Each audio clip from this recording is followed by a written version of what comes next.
da gente rica. Na Idade Média era para gente pobre também. Rosa da Cicória e tal, mais barato. Vamos lá. E posso colocar só mais uma sobre o banho? Fui jogar bola com um amigo meu alemão, Christian Hauser, em Stuttgart. Vamos jogar bola. 1h30 pelada, eu lá no meio da. Estava hospedado na casa dos pais dele. Chegamos, completamente suados. E ele vira para mim, ele já conhecia o Rio de Janeiro, eu tinha visitado o Brasil, estudava, aliás, no período de Getúlio Vargas, um alemão estudando história do Brasil. E ele vira para mim, chegamos do futebol. Você pode tomar banho, você sabe, eu não vou tomar banho, você sabe, eu sou alemão. E dormiu sem tomar.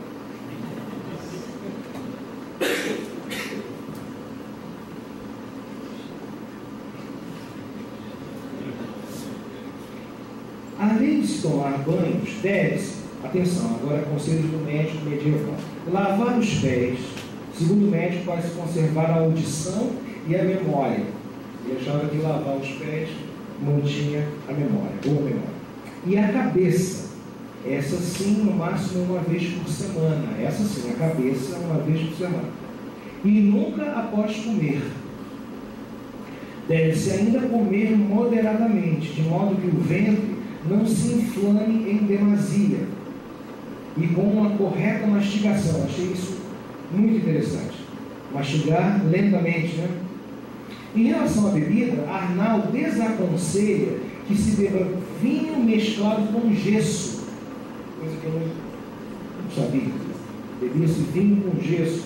Ou cal, ao que parece um hábito da época. E aí me recordo que o Mateus Horácio me disse que no Brasil ainda se costuma fazer doces em conserva com cal. É isso mesmo, né, Mateus? Porque isso torna o alimento mais saboroso. Eu não sabia. No Brasil ainda se faz doce em conserva com cal. Muito bem. Há vários conselhos de como se deve descansar. Atenção. Inclusive com uma breve prescrição sobre a vida sexual. Atenção. Não se deve ter relações sexuais após comer, mas depois de ter dormido, e com um intervalo conveniente entre um ato e outro, pois a ejaculação envelhece o homem e faz com que o decaimento chegue antes do tempo. Ele acreditava que quando o homem ejaculou muitas vezes, ele envelhece também precocemente. Vamos lá. Hoje se diz assim, a pessoa está muito rodada. É o que fala o popular. Envelhece antes do tempo. Pães, legumes, frutas, hortaliças e carnes. Vamos entrar agora no âmbito do documento. Feitas as considerações acerca do melhorar, dos exercícios físicos, dos banhos e das relações sexuais, chegamos ao que parece ser o núcleo da fonte, a boa dieta. Conforme dissemos, a alimentação tinha um importante papel na manutenção da compleição física ou temperamento. O equilíbrio entre os humores e, portanto, entre os alimentos consumidos era essencial. Arnaud de Villanova, nesse sentido, reflete em seu tratado os anseios pela moderação apregoados desde a antiguidade clássica, com os quais se rompeu abruptamente quando das invasões bárbaras do início do medievo. A gulodice, muito comum entre os reis medievais, era um comportamento tipicamente pagão. Os tratados narram muitos banquetes e as pessoas se empanturrarem, beberem, comerem até passarem mal, né? E esse comportamento preocupava a igreja. Também me recordo aqui de meu avô. Metade da parte da família da minha mãe é muçulmano. Safa, S-A-P-H.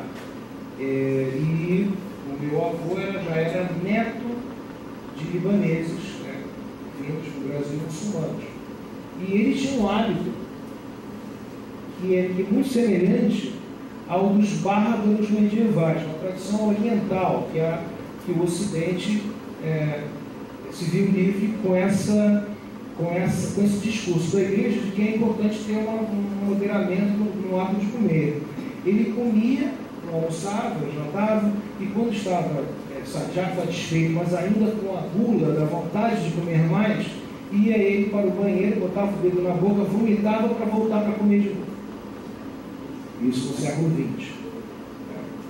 Então, já na Idade Média, a igreja prescreve uma certa moderação no ato de comer, e contra o qual muitas monarquias se revoltavam porque não fazia parte da sua tradição cultural.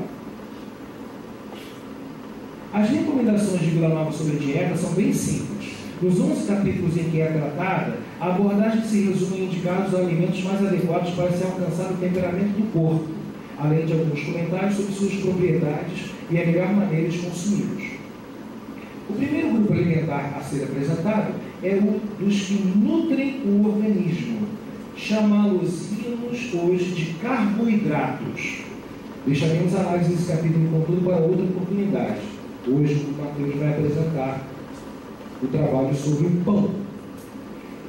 O tratamento do segundo, dos legumes, é iniciado por uma frase controversa. Legumes não são convenientes a corpos temperados enquanto são sadios. Parece-nos, sem dúvida, uma curiosa recomendação. Entretanto, somos logo providos pelos esclarecimentos de Miquel Batori, que atenta para o fato de que as leguminosas eram prejudiciais à compreensão do rei, com exceção dos feijões e dos grãos de bico.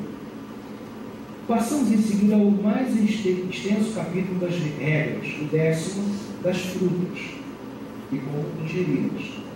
Em uma exaustiva demonstração de conhecimento sobre elas, Arnaud elenca 45 tópicos para descrever os benefícios e danos das frutas, além dos elementos mais caros à saúde presentes nas comumente consumidas pelo rei: pêssegos, damascos, melões, melancias, pinhões, avelãs, uvas, peras, castanhas, tâmaras, cozidas, secas, frescas, confeitadas.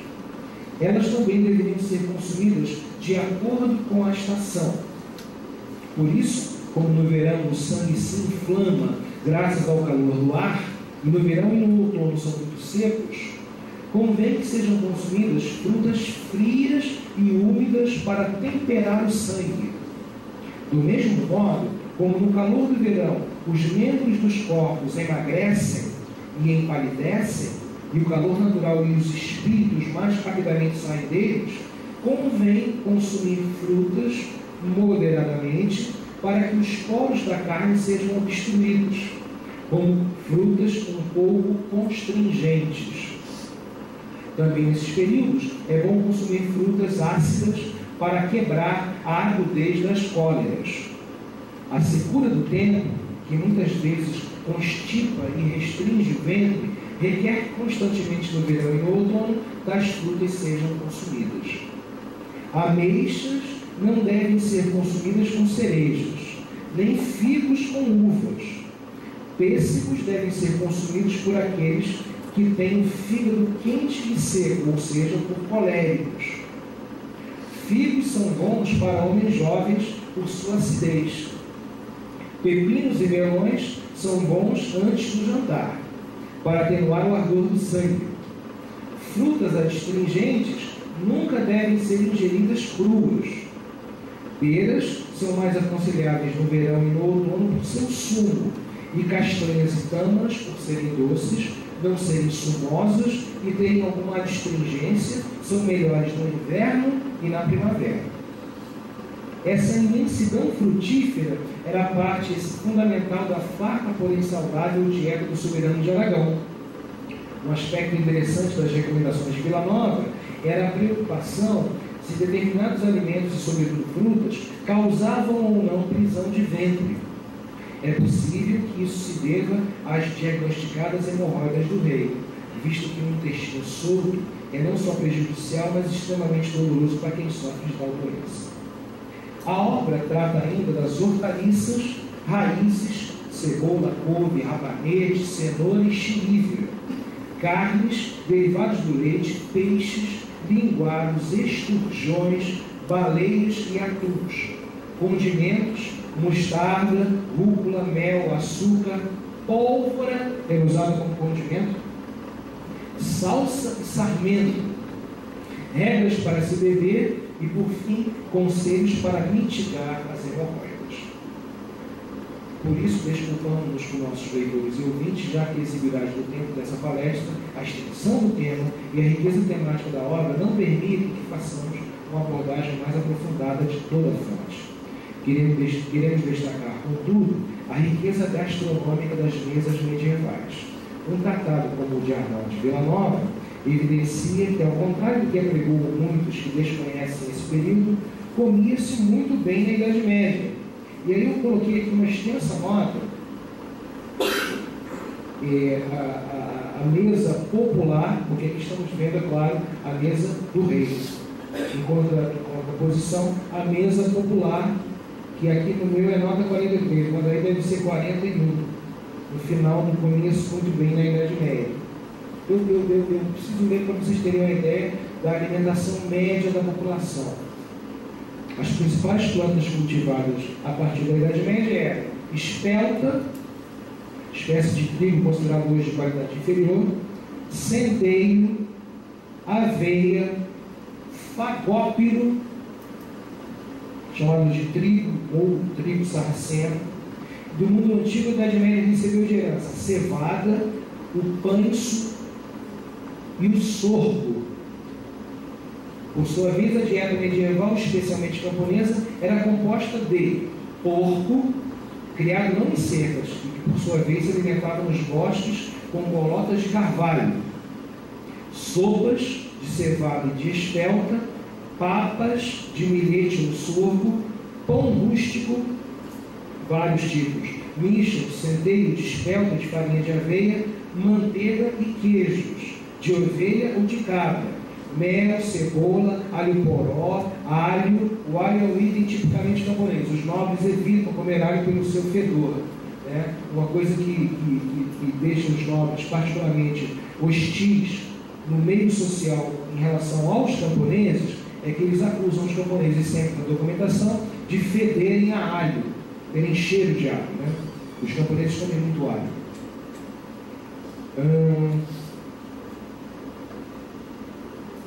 Alface, chicória, endívia, acelga, cenoura, funcho e rabanete. Conhecem todos? Eu não. Entre os séculos 12 e 13, carne de ganso, miúdo, ovelha, porco, cabra, carneiro, galinha e ganso. Quase todas as famílias camponesas tinham algum desses animais. Além de coelhos, lebres, frangos, perdizes e galinholas. Queijo, lentilha, grão de bico, ervilha de pombo, ervilhar e cisirão. Couve, cebola, nabo, alho, alho poró, espinafre e abóbora. Tudo era cultivado nas hortas camponesas, familiares. Familiares porque não sofriam as cobranças de impostos das outras terras. Além de aspargo, agrião, cogumelo, plantas aromáticas, tomilho, manjerona, basílico, louro, funcho e salva. Por fim, havia ainda outras culturas: feijão, nabo, ervilha, lentilha e giesta, garança, açafrão,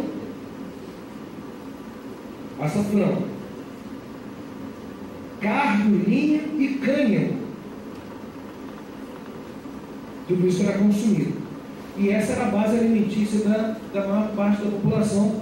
Eu não sou nutricionista, mas imagino que seja uma boa dieta para você manter o corpo, ao contrário do exemplo da nobreza que comia peixes gordurosos, vinho com carnes com gordura, etc.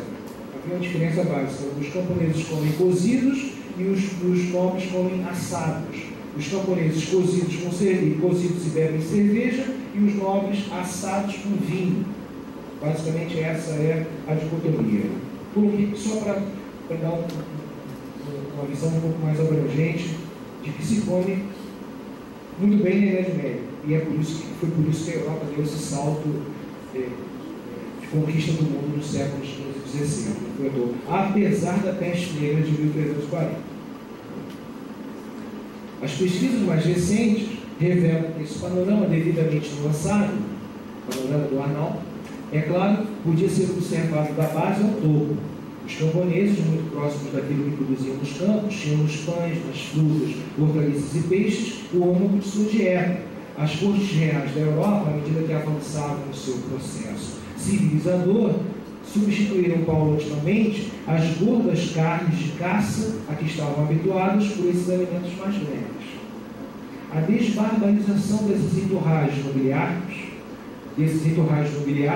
portanto, foi também manifesta em seus hábitos alimentares. A diversificação dos alimentos e o refinamento dos pratos consumidos aparecem na documentação como fatos incontestáveis. Uma sociedade que definitivamente alimentava-se melhor que nos séculos passados, embora a busca pelo requinte já anunciasse na própria gastronomia sinais de uma clivagem social entre a nobreza e as camadas mais modestas. E a minha conclusão, a nossa conclusão. As regras da saúde, já em segundo, marcam os momentos de inflexão na história da medicina medieval. Por um lado, Vila Nova seguiu a tradição de sua arte, ao enfatizar os banhos e a medicina preventiva. Por outro, inovou com seu espírito empírico. Certamente os conceitos relacionados à combinação de alimentos, além de levar em conta as combinações entre os humores e os astros, eram derivados da experiência prática, sem se importar se estavam ou não de acordo com as posições das então consideradas autoridades médicas, Galeno e Avicena. Nesse sentido, sua obra médica foi um marco para sua época. Por outro lado, e justamente por isso, não podemos considerar as regras como um exemplo corrente da medicina então praticada. Arnaldo de Vila Nova foi médico de reis e papas, renomado acadêmico da Faculdade de Medicina de Montpellier, ou seja, foi o clínico mais proeminente do seu tempo. Por isso, é mais prudente considerar sua obra como um paradigma do estado do conhecimento médico no século XIV em sua camada mais culta. Mesmo assim, a abrangência e riqueza do conteúdo das regras faz com que esse importante documento, traduzido por nós pela primeira vez para o português diretamente, na excelente tradução catalã do latim, feita pelo cirurgião Berenguer de Salière, a pedido da rainha Blanca de Anjou, seja uma fonte quase inesgotável para que estudiosos conheçam e investiguem não só as prescrições médicas e a relação médico-paciente, mas os hábitos tanto alimentares quanto higiênicos das elites europeias do final da Idade Média. Muito obrigado.